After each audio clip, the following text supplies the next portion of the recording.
an Ibanez. I'll show you in a second. I'm reading the music.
Oh, this part's really hard.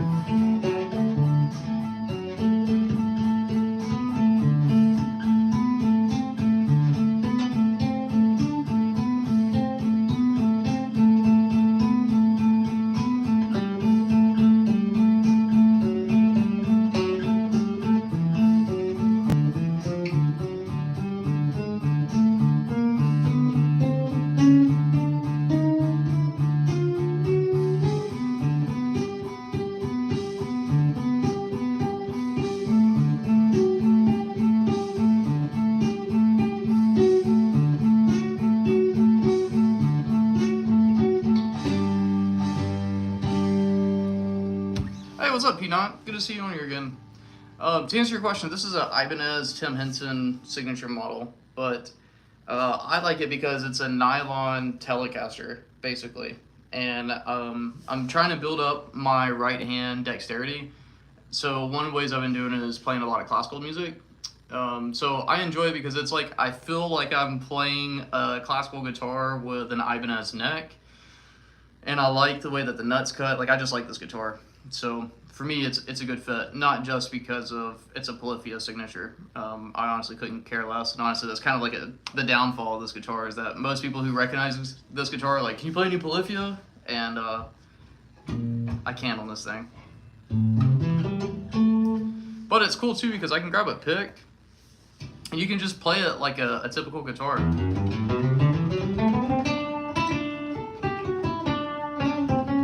You know, and it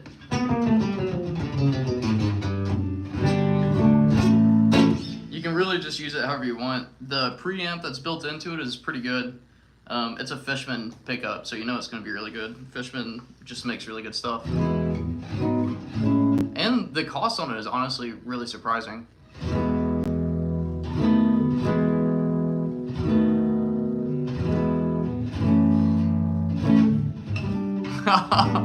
Nice. I've been doing housework all day. I did yard work Saturday.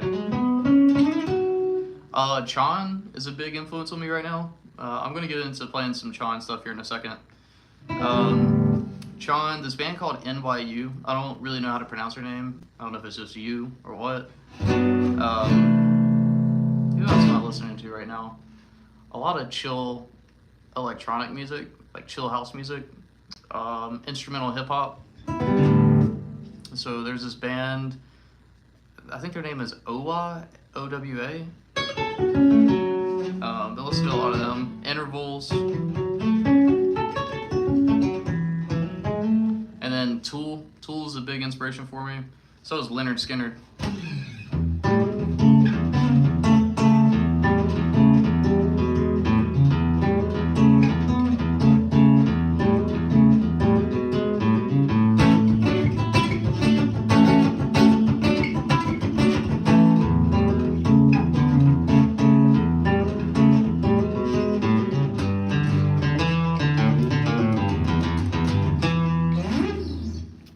Tool.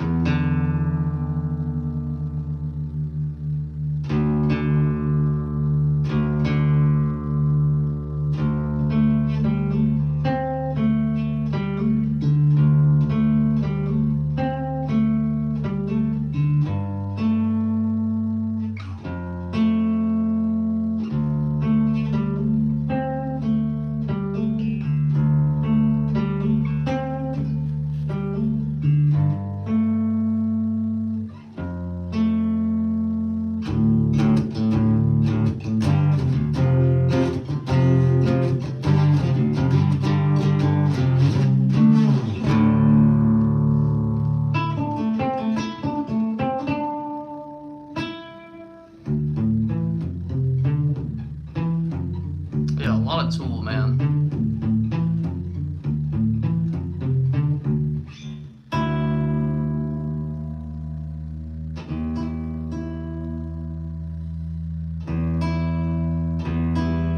Alright, let me grab my electric.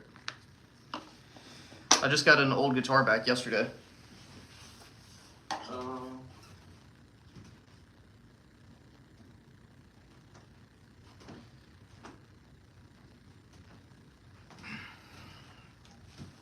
It's my Ibanez.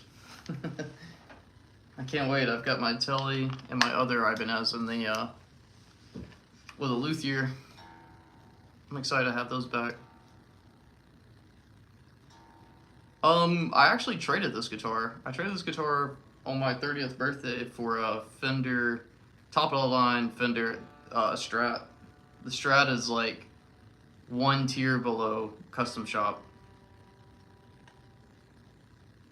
And anyways, the guy gave me a really good deal on this guitar to buy it back from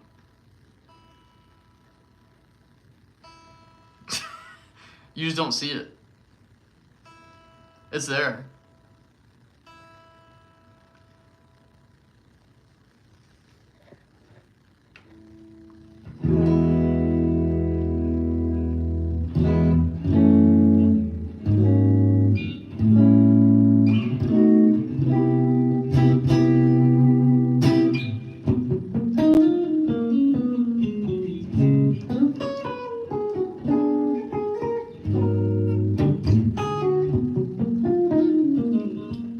Alright, let me pull up my music. I've been working on a lot of Chon.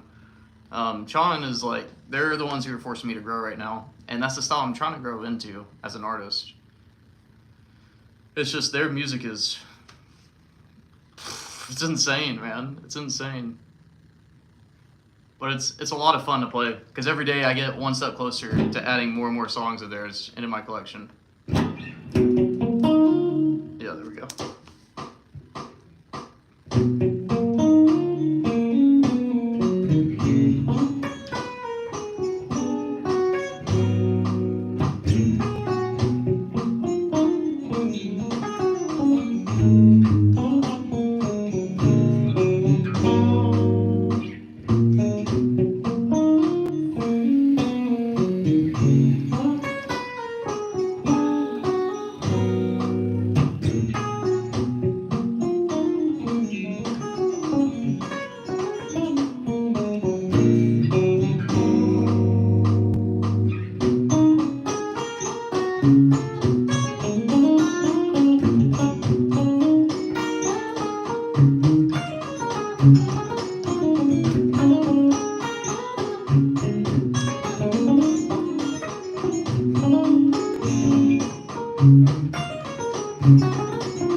That's about as far as I've gotten in that piece so far.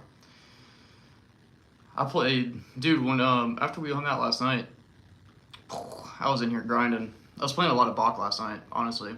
Bach's approach to harmony is, I just don't listen to a lot of classical, so it's so bizarre to me getting into like Bach's headspace. But it translates well to math rock, because a lot of math rock is really weird intervals, you know? Like for that song, we're doing a lot of like... That's a lot of jumping. So you really have to have hybrid picking unlocked.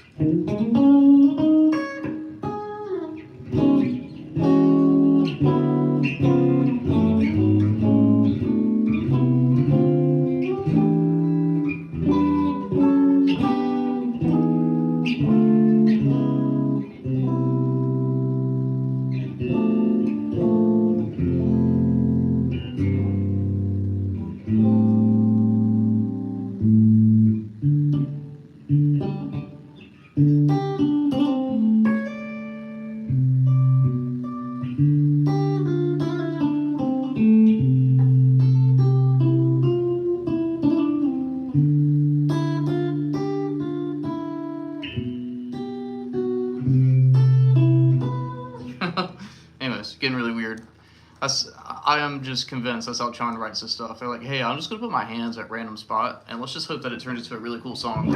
And they're like, okay.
That's pretty good. That's a pretty good run.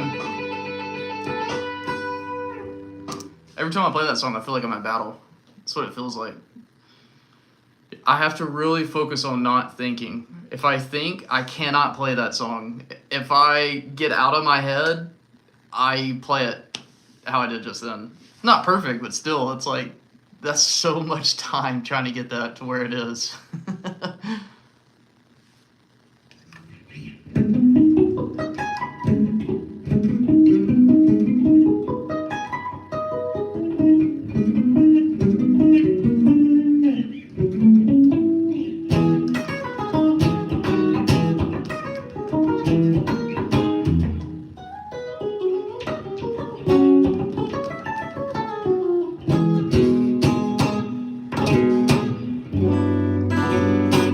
Yeah, this is in G.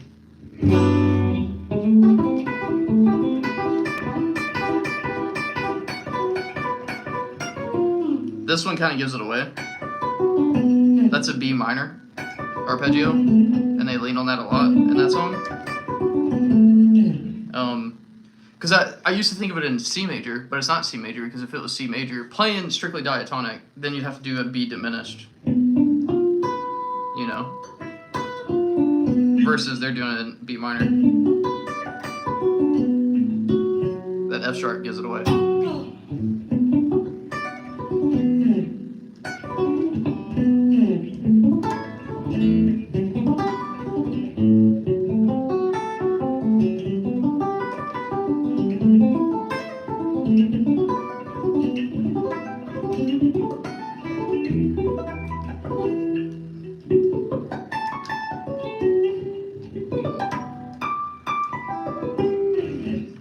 That's an exercise for you, Peanut, is when you're trying to figure out the keys of something, if you're interested in sweep picking, go up and down the scale diatonically. So if we're in G major, you can do it in 2 places.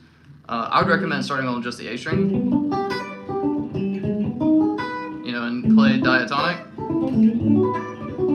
and also down.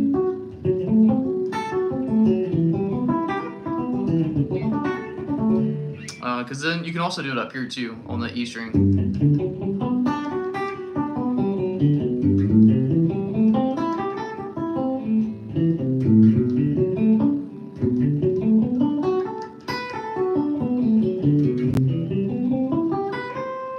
But one of the best things I've included in my practice is arpeggios.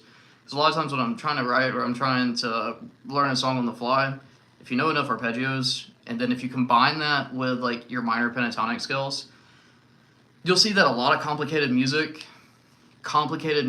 isn't really complicated when you break it down like that. Because you got to keep in mind they're guitar players too. And while, yeah, some of the, you know, Chan is definitely more complicated than, say, Weezer, you know, but that's not to say that Chan is like out of reach. So the core things are like, okay, well, what is it that Chan's doing that's making it really hard? At least this is how my brain breaks it down, right? I got an engineer brain, you have a mathematician's brain, so I'm sure your brain works very similar.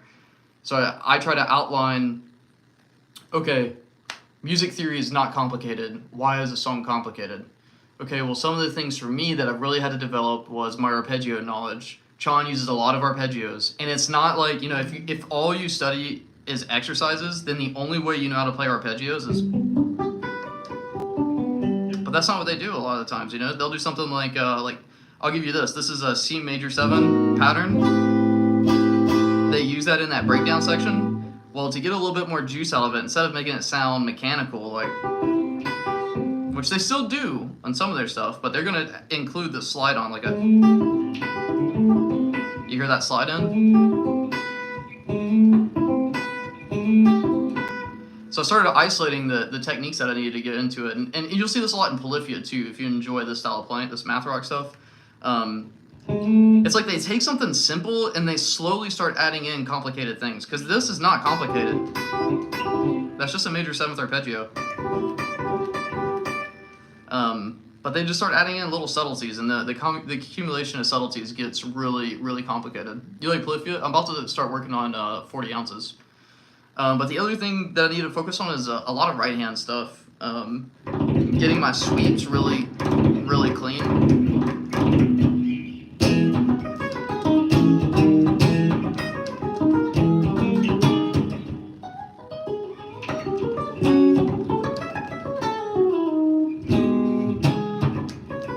Let's see.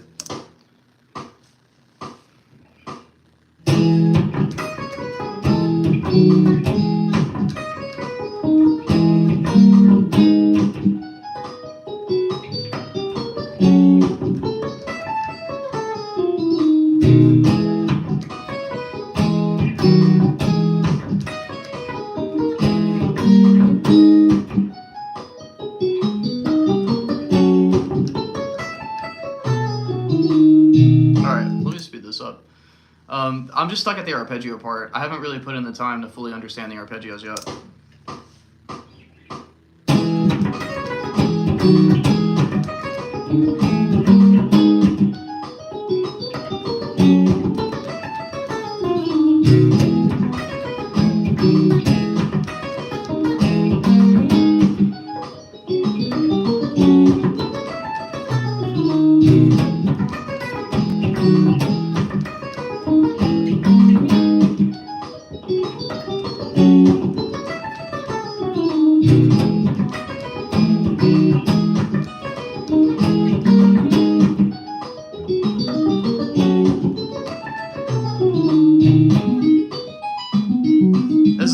gotta learn, so I'm gonna just hear it.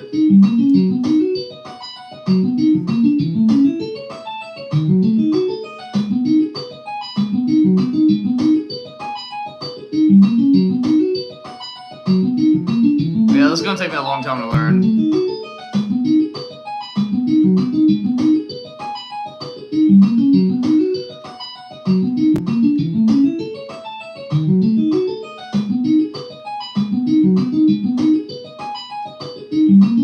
That's gonna be a minute.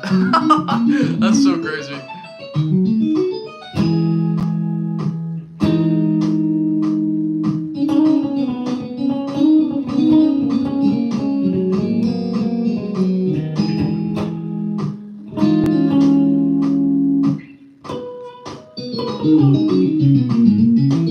Yeah, that's just pure sucking at that point. Oh, what's another really good Polyphia song? There's another one I was working on too. Was it Goose? Let me see. Yeah, that's how I feel about a lot of math rock. I really dig math rock, man.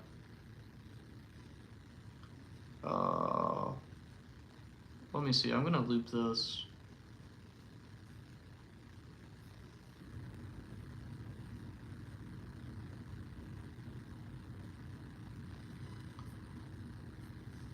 I haven't really played this in a while, so I don't know where the best spot to put a loop is, but let's see.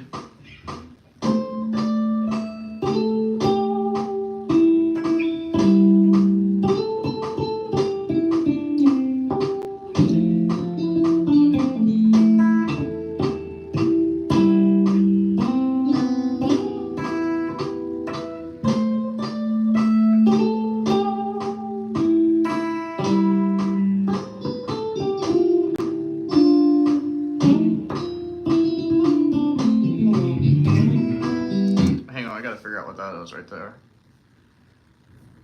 That's the loop, look.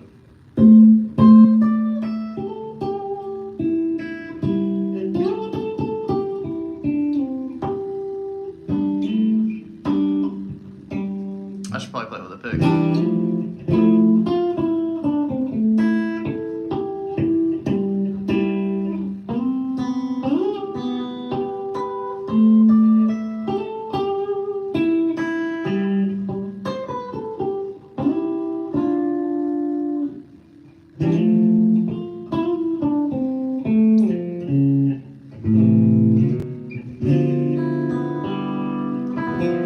That's a crazy diminished chord.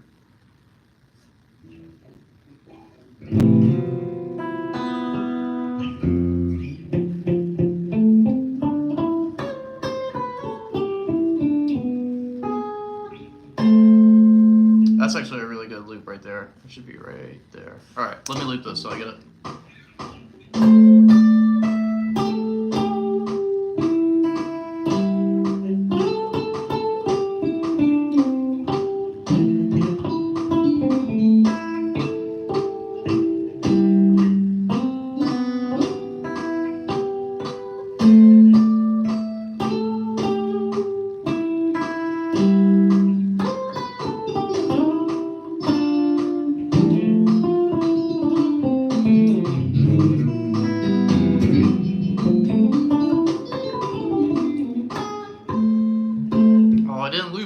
I really need to work on that ending.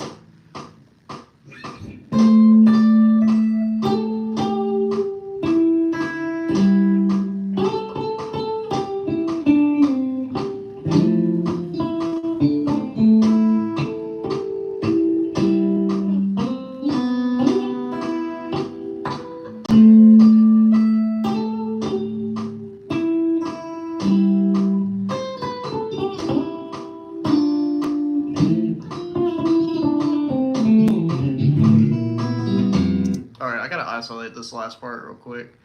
I'm not really sure what this man's got going on here.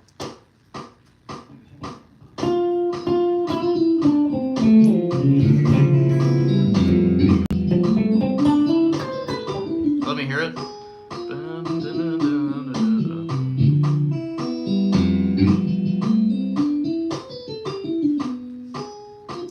Okay, so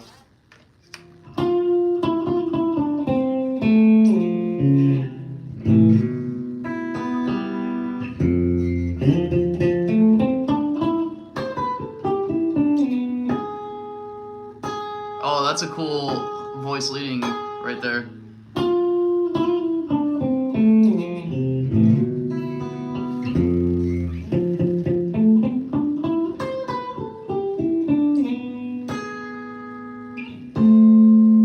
Ah, dude, that's really classical.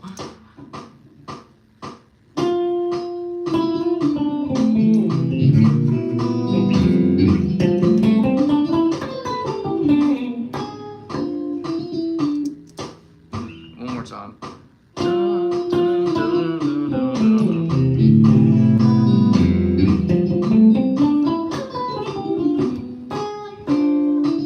Alright, now let's pull back the whole loop, and we're going to loop it and build up speed.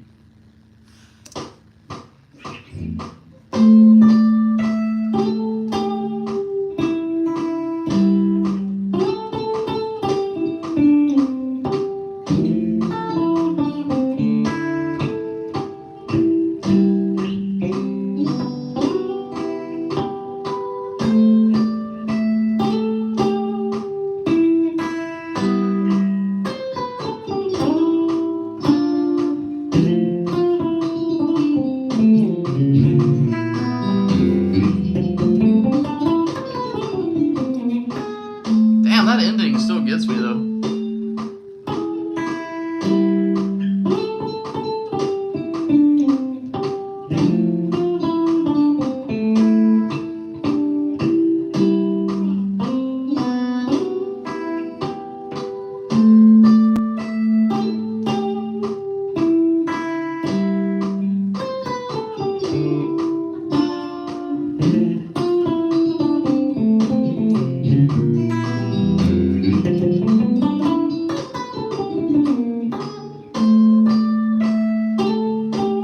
Alright, let's bump up the speed a little.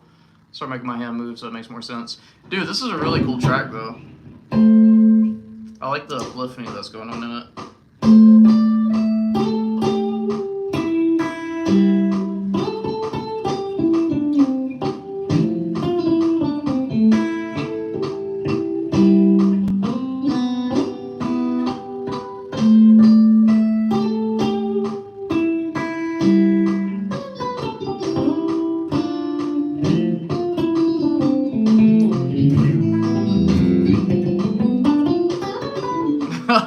I don't have that ending. That ending is still beating my ass.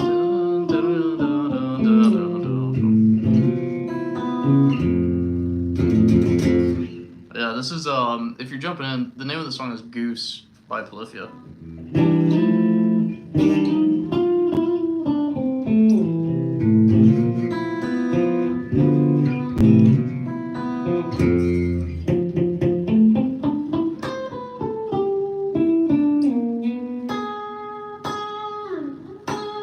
Sounds really cool. Alright, so let's see.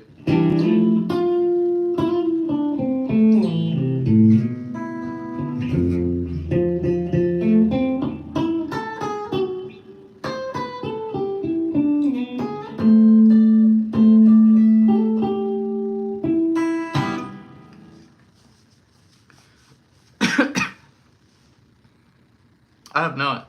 Nice licks. Well, thanks, man. Well, it's Polyphia's. I'm just trying to learn it. This is a Ibanez RG Genesis, and then it's got upgraded pickups in it. It's a made in Japan Ibanez for less than $1,000. I think they retail for like right at $1,000.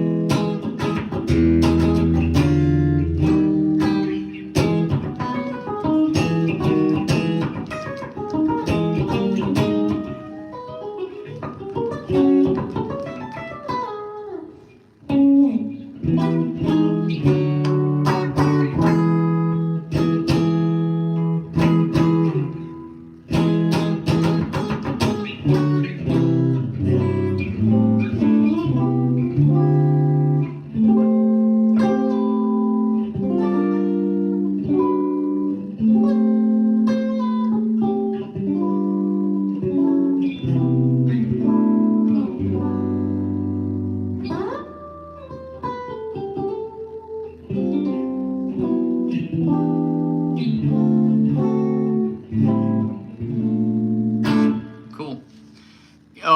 No, I can't. What's up, Vider? I'm learning Goose though.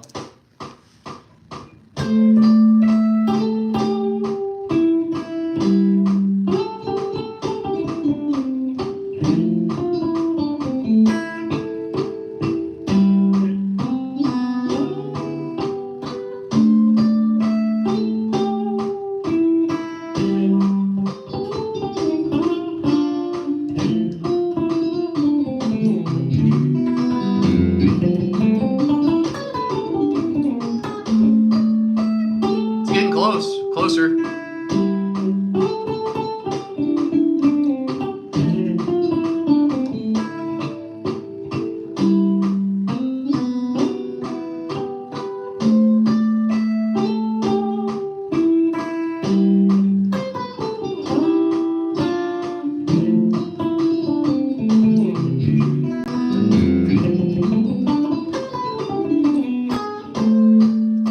That's such a cool thing.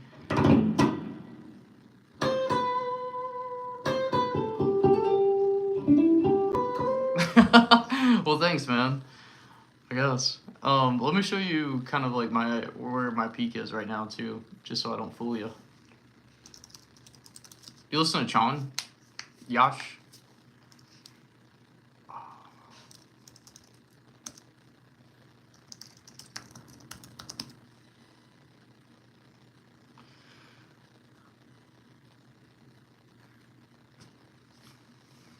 From the leader in custom beauty, introducing truly personalized skincare from Rose. Hold on, I gotta switch accounts. Bro, what? It like signed me out of my Google account. Hold on.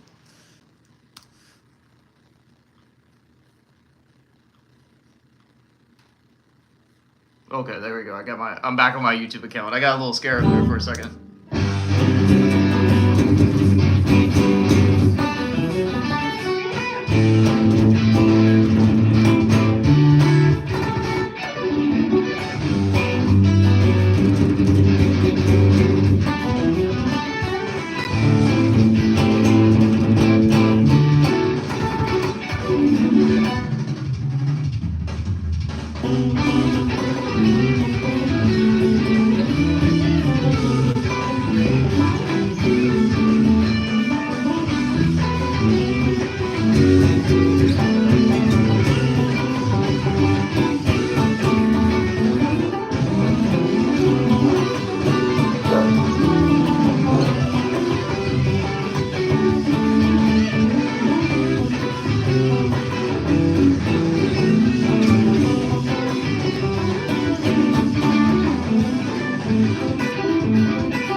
up, Nicolas?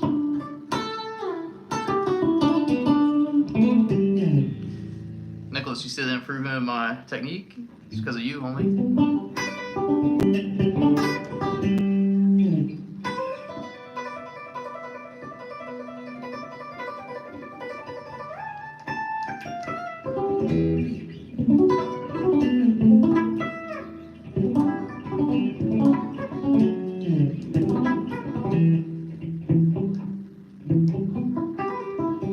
Dude, I've been doing all kinds of crazy stuff, Nicholas. Let me show you.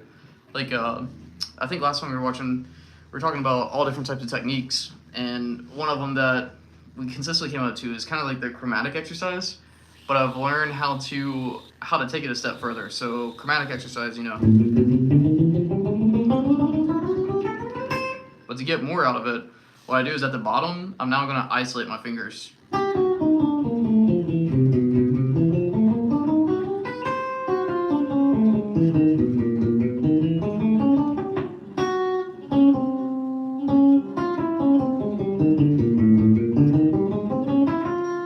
And then we can do stuff like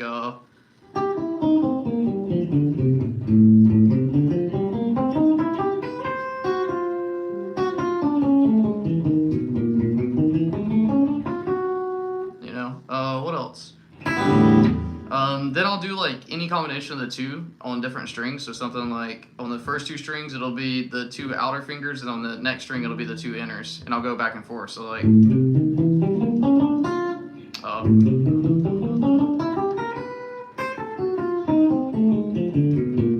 then I'll do different combinations. So stuff like.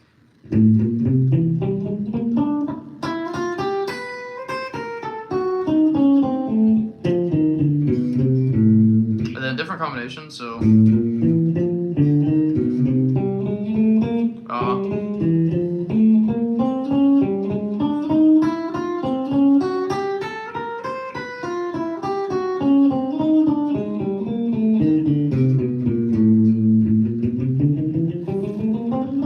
same.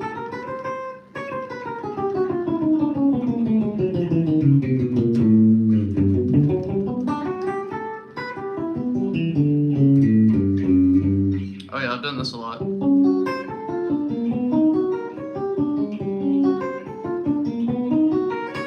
And then the spread.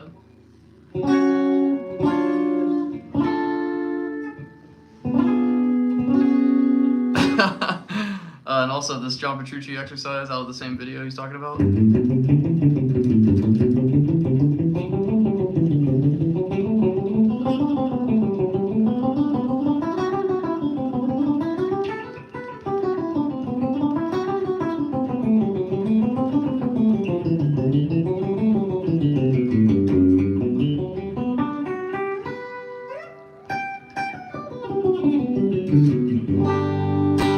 And the Paul Gilbert stuff.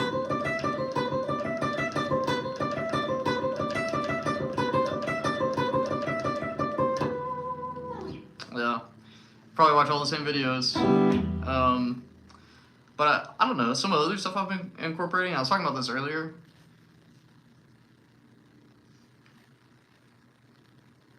Oh, that sucks.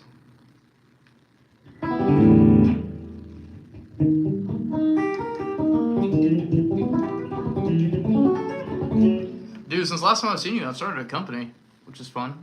Focusing on teaching experienced guitar players how to get into music production as like a music production coach. But also, I have like a training pipeline too.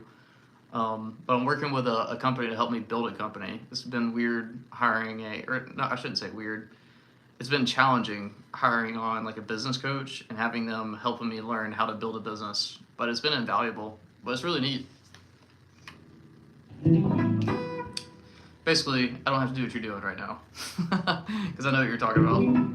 It's like you want to play live, but you got to learn how to go.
appreciate you.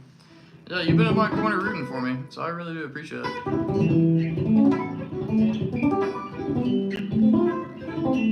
I've been putting in the work, man. You broke your wrist. I'm sorry to hear that. That sucks. But I don't know. I've been really putting in the work. You've been seeing it, you know. I'm just committed, man. I'm so committed, and I'm so focused, laser focused on it. And I'm having so much fun. It's just a fun experience starting a company around doing what I love, and the fun thing is seeing how like it doesn't detract from my love of music. It's only making me love music more because I get to serve others, and I love it, and I'm getting started. So everything's still very new. I'm still in the honeymoon phase. I'm sure like coming up, I've got a one area that really helping me out is selling, because as musicians, bro, we're like, I don't know if you're like me, but I'm just like, hey man, you want to buy my stuff? It's really good. I really love doing it. I'm really passionate, but you know, sometimes passion can turn people off in that type of scenario. And it's like, I promise you, I got what you need. You're skateboarding and a rock made you break it? Okay, real question for you. Are you a street skater? Who's your favorite skater? I'm a Rodney Mullen fanboy. I grew up like Rodney Mullen, Day One Song, some Alex Schechter.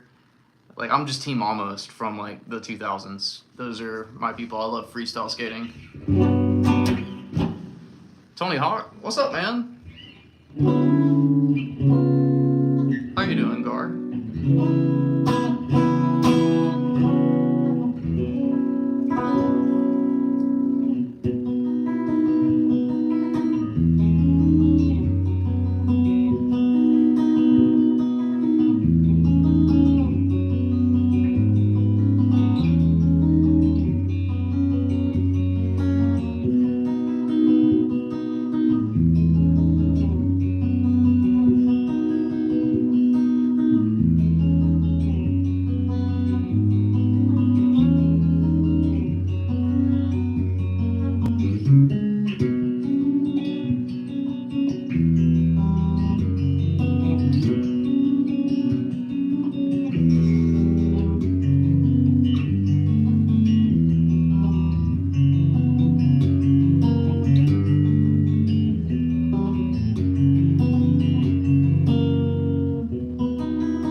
Come on.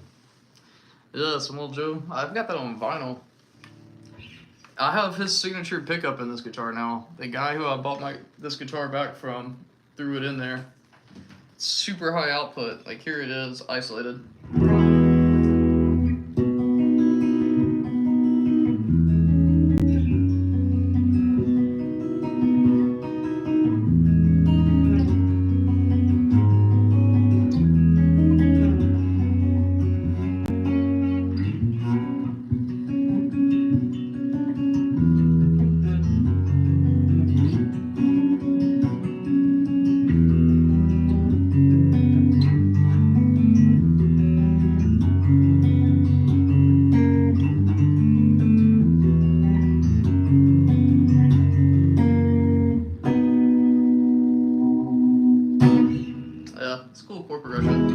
These pickups sound really good. He put all DiMarzio pickups in it, and I'm usually not,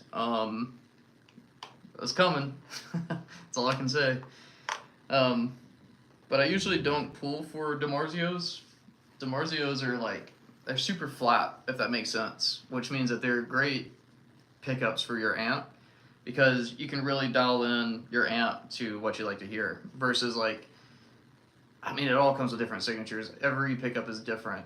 But yeah, that's kind of how I would say these pickups sound, is like, they sound like a pickup that's been EQ'd post-production. I'm like, oh snap, like these just tame the highs, but also do a good job of containing the lows. I can still get it kind of stratty.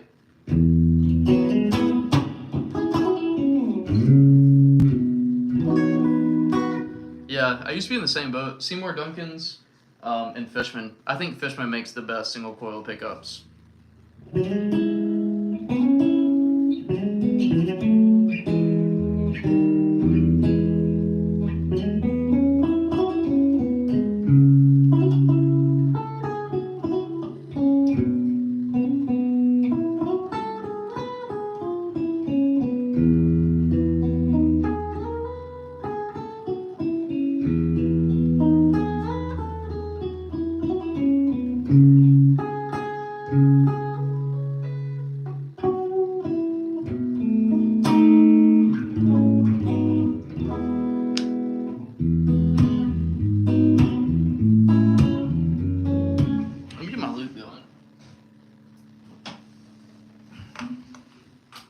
I just saw a message from my luthier, so I need to go pick up my guitars here in a second.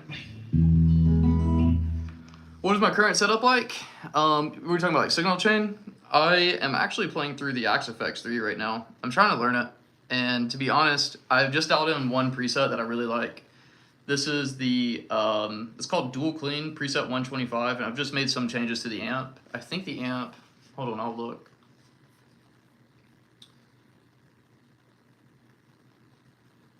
Let me see. It's pulling up right now on the computer because I don't know how to navigate the Axe-Fx 3 is so unintuitive. Like the Toolmaster Pro is just so much fun to use. So the amp that I'm using right now is the USA MK4 Rhythm 1. So a clean Mesa Boogie, and I'm running 2 cabs in stereo. Excuse me. And then I'm also running an optical compressor. So the compressor is similar to the Warden compressor, if you're familiar with what you call it. Who makes that? The Warden. Earthquaker Devices, or is that, I can't think of the other company. But anyways, doing that. Alright, man, go have fun meeting God. And then the only other thing I've got at the very end of my signal chain is a medium room reverb. Yeah. Yeah, but it sounds really good though. Listen to it, a clean Mesa Boogie.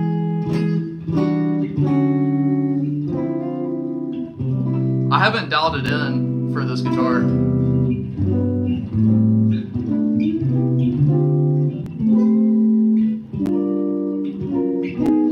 But it sounds really good and believable. And then on the pedal board, I also have a couple of cool things.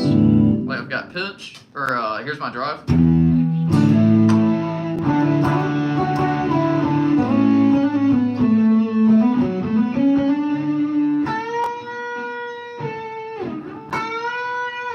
Gotta get my boomer bin in.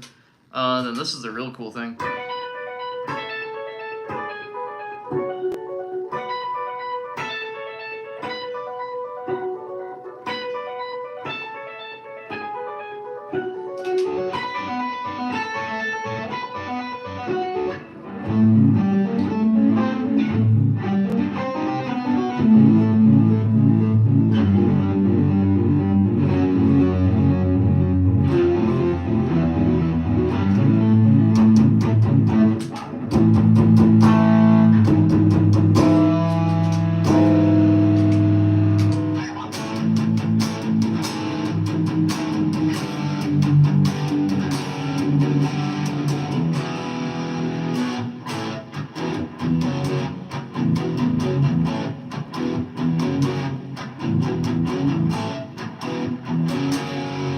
It can get crazy. Let me show you this, and then I really gotta go pick up my guitars. But I switched it on because I'll say this. Can I play Thunderstruck? I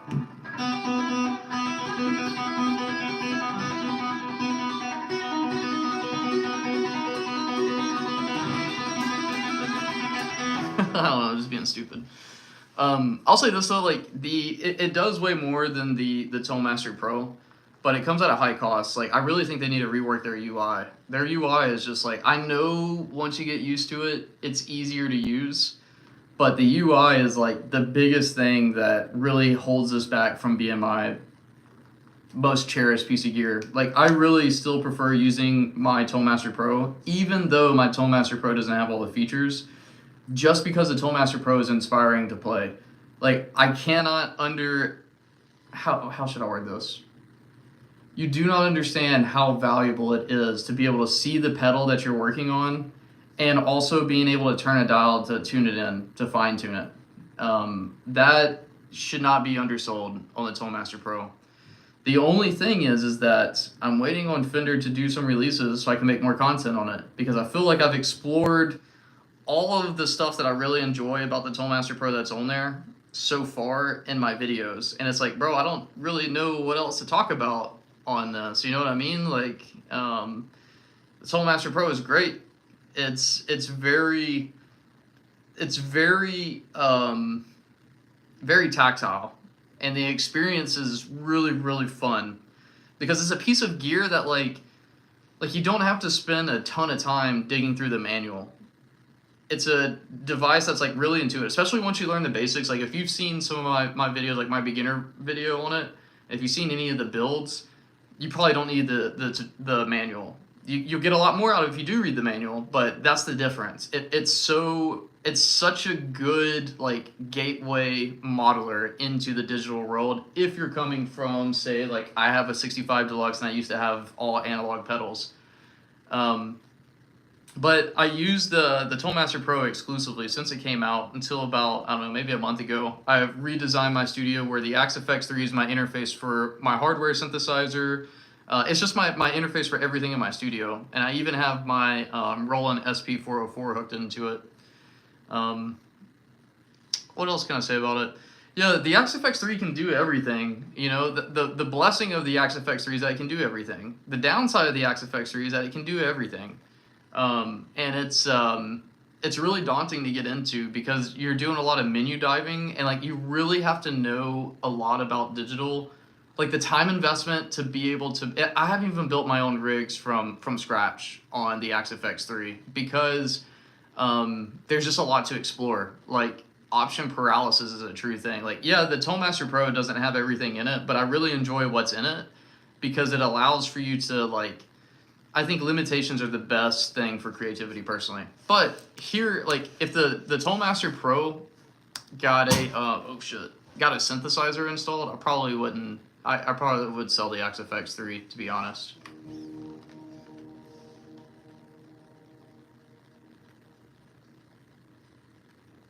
Okay, good. Yeah, I've been thinking about your comment, man. I haven't been able to. I was like, I don't really understand what's going on. What'd you end up doing to get it fixed? But while he's telling me that, check this out. This is still on the AXFX3.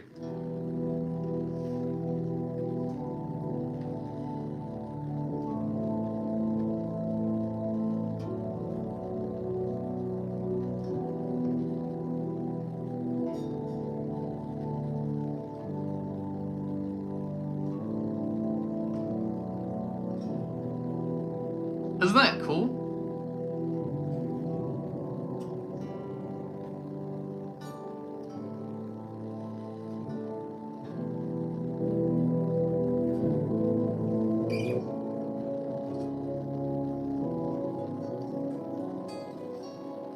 And that's just one preset. Then there's also, this one is really cool.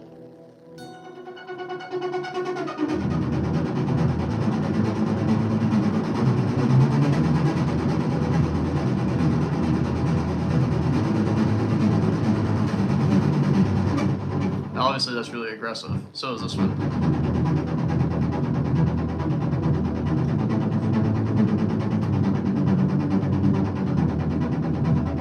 Yeah, church organ, that's also it. I've never heard of this Tokyo band. No, this is the AXFX3. There's no synthesizer in the Toolmaster Pro. Sad day. I wish Fender would put it in there.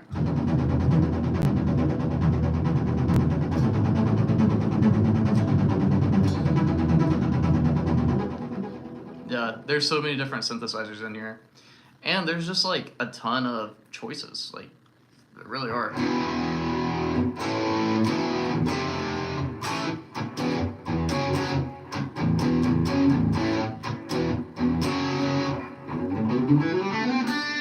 You know, but really another cool feature of it, let me go to my Friedman tone. This is something else that the Toolmaster Pro is missing that once it has these things, like there will be no reason for me to own an Axe-FX 3. But the Axe-FX 3 is just a great studio tool. I just can't justify taking it out to gigs because it's rack mounted, it's big, it's heavy, it's expensive. But here's something that's going to blow your mind. So check this out. This is an E.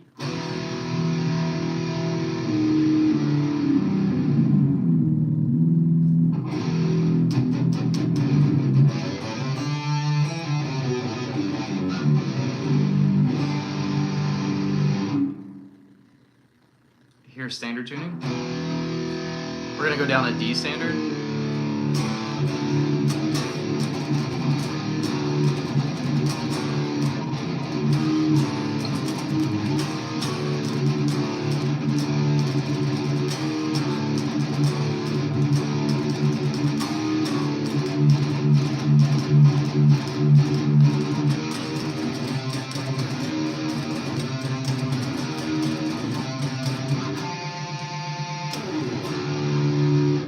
Five. You can learn electric whenever. They're not mutually exclusive. It's not like you have to learn acoustic, because guess what? They're still guitar. Yeah, I'm gonna play a Gojira song, and then I'm gonna go pick up my guitars. The name of the song is called "The Heaviest Matter in the Universe."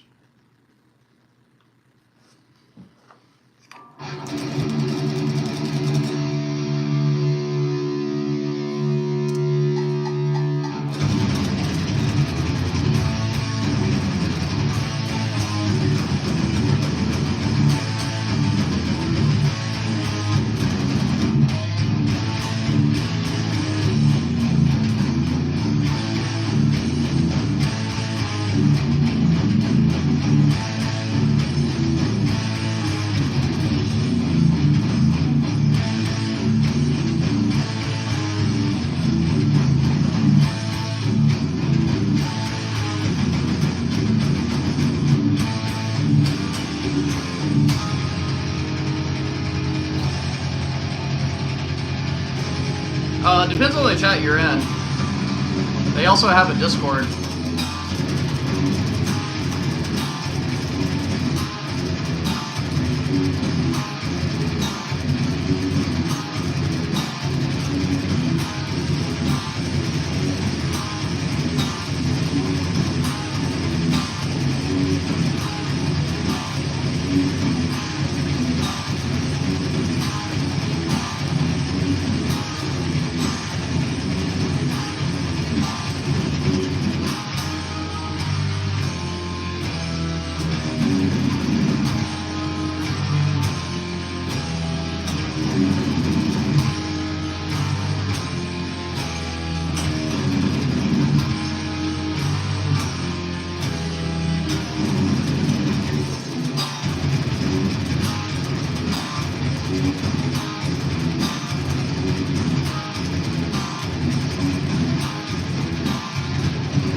Yeah, the French are crazy. Like Nicholas here, that's my buddy. He's French. He's crazy. Yeah, they're really good. I really like The Art of Dying. But hey, I need to go pick up my guitars. They're done. Hey, if any of y'all are interested in talking about music production, hit me up on Instagram. I'm really excited about this, about the company I was talking about earlier, and I I just think that I can't wait to work with someone on it and help y'all out because it's a ton. I was talking actually, Peanut. I didn't realize you're still in here. I was talking with Peanut last night. And it was funny, like all the stuff that he was talking about were pain points of getting into recording. It's like, man, I know it is a uphill battle, but once you start understanding it, it's not as complicated as it may seem on face value. You just got a ton to learn.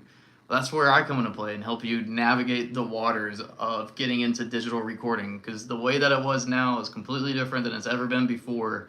And it's like you can really make studio quality productions in your bedroom, which is insane because in the past, think about how much money, like in the 70s and 80s, think about how much money you'd have to invest in having a good studio. You can, like, let's just say for, I don't know, I'm just going to throw a number out there. Really, for $5,000, you can create a home studio that can produce records that back in the 70s and 80s, you would need like probably $100,000 to $200,000 in equipment because we don't, modern technology has just driven that price so far down. But the issue that you have now is that there are so many options in the digital world that it's really hard to navigate. Like, man, where do I want to put my money? Because there's so many different options. I could really spend a lot of money and not have what I need. So, I know, dude. I know. It really, and if you learn how to do it, it's really not that complicated. It's really not. It's just getting started. It's like the best way to describe it is like it's almost like a well, there's this bell curve I'll have to share that's like the anytime you're getting into something like the expectation of excitement, then the reality of how much work goes into it, and then you keep moving up, but yeah, but at the same time, like, digital can sound really cheap. Digital can sound really fake if you don't understand like some basic stuff or like the value of buying a guitar amp simulator. Like I remember the first time I bought a Neural DSP plugin, I was nervous. I was like, $150 for an application.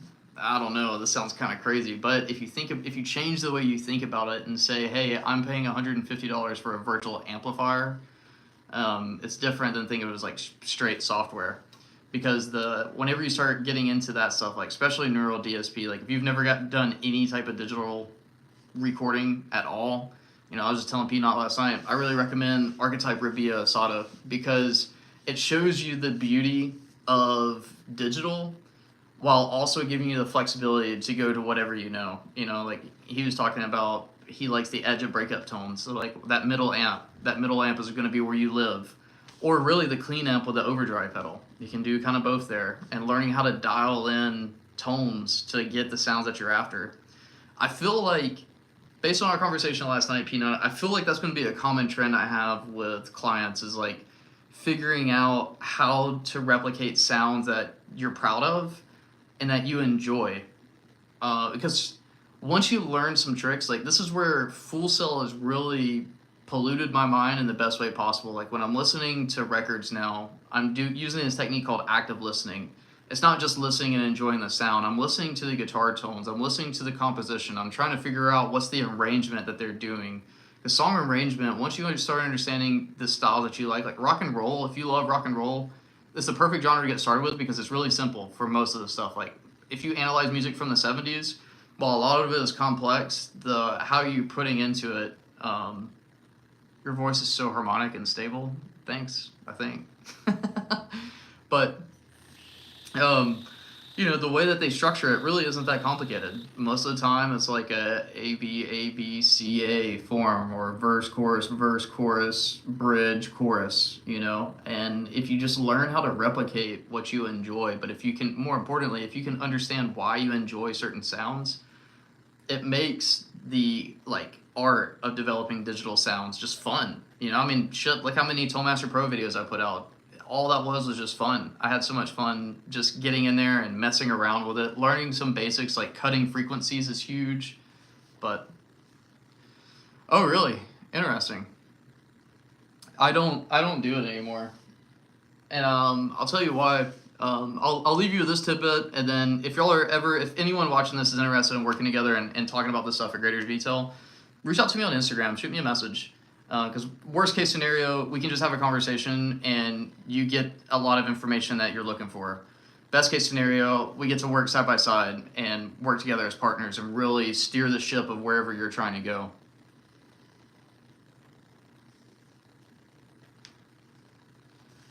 Make an album.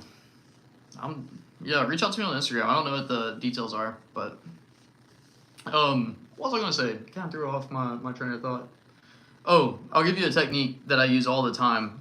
So when I record, I double track, and I'm using a modeler. So I'll either use the Axe FX3 or the Tollmaster Pro, and it's still the same process.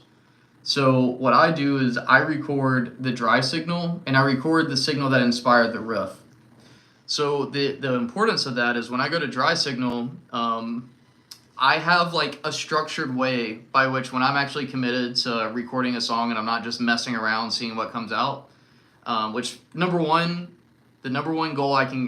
tip I can give you for anyone trying to write out their song is before you write a note, write out a goal of what the plan is for the song. Learning how to plan things and then go accordingly, it's now we're no longer shooting in the dark, because if I can say, hey, I want something that's high energy, when I listen to this song, I want to be able to like get ready to kick somebody's ass. Okay, well then that tells me instantly the song needs to be like probably, above 120 BPM. If we're in a fight mode, then we need to pick an aggressive scale. So, there's so many different flavors of aggression we can choose from. And then we can sit there and we can come up with a plan to finish the song of how we expect the fight to go. Or maybe it's not a fight, maybe it's a ballad. Okay, well what's the story that we're trying to tell? Then we can split this out into writing sections.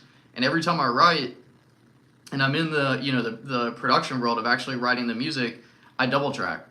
And then because once I'm done with the composition and I start doing the arrangement, if I have the dry signal, I can do what's called reamping. So I can have that dry signal. I can then I preach Logic Pro or Ableton. They're both great. I think that if you're just getting into this stuff, I really recommend you invest in a good Mac. Your computer is the most important piece in your music production arsenal. So invest in a good, get a MacBook Pro, or if you're a desktop user, get a Mac Studio. Get something that has at least 16 gigs of RAM and either an M1 or M2 chip. There's nothing wrong with getting a refurbished Mac. Macs are just really good and they're going to last you a long time. But the other reason I prefer getting a Mac is getting a Logic Pro. Logic Pro is $200. And that's just a steal for all you get. For the dynamic compressor itself, it's worth it, because you're going to spend, I've got certain plugins that I've spent like $300 on, $400 on, easy, that are worth it. But the trade-off is that all of this stuff, I keep an external hard drive that's NVMe2, so super fast, external. It's going to eat up space on my hard drive. And, for example, I have an 1176 compressor. You might think that spending $250 on a plugin is expensive until you go look at the cost of hardware. For an 1176 compressor alone, just one compressor, you're spending almost $1,000. Plus you got to have a rack mounted. You got to have all the infrastructure to support it and the space. So when I see a plugin emulation by Universal Audio that's $250 and you get all these compressors, I'm like, okay. But that's why I like having the dry signal, so you can do all this post-production stuff, because all it is you literally just drag and drop it on, and then there you go. You can go in and craft it. You can do a lot of automation tricks. You can do whatever you want or whatever you hear post-production. When did I start playing and recording? I started playing when I was 11. So I'm 30 now, so 19 years ago. But I really got serious about music serious about music during COVID. And then I was working as a game engineer on the Five Nights at Freddy's franchise about 2 years ago when I lost my job. And music is kind of what saved my life and given me a lot of purpose. So I decided to go back to school. I have an undergraduate degree in computer science, and I'm back in school now studying music production. So I'll have 2 Bachelor of Sciences, because Full Sail is more of a Bachelor of Science than an arts program, because you really get nerdy on audio production.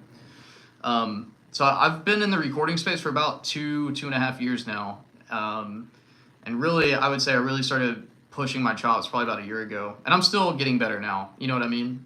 But yeah, what brand 1176 do I have? I have the Universal Audio 1176, so it's like the legit one. Oh, sick. Yeah, I could probably learn a lot from you on drums. Side compression and gating is really an area that I'm growing in. What do you use for drums? Lately I've been using Easy Drummer 3. I bought it for the bandmate tab, but honestly I love the sounds on it. The sounds of Easy Drummer 3 are just really, really good. And it's so much cheaper than buying a real drum set, padding up a room, buying all the different microphones to mic it correctly. And I don't have to worry about, a drummer not showing up or a drummer quitting on me because we're talking business or, all these other pain points I've had doing a traditional band. Now I'm like, I don't need you.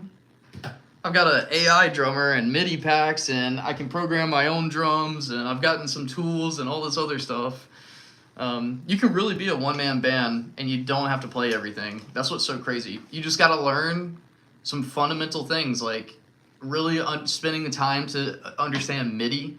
MIDI will pay dividends. Learn MIDI. Learn MIDI well. Get a good MIDI controller. It doesn't have to be anything crazy expensive. I got this one secondhand for $100. And it is a great piece of gear. I also have, it's plugged in right now. Well, I'm not using it. I also have this. This is another MIDI controller. This is a launch pad, Oh, nice. Yeah, I'm getting into sampling now. I've got a Roland SP404. Yeah, so you don't even have to deal with all this. You just let your engineer handle it all if you're a session drummer. That's sick. Yeah.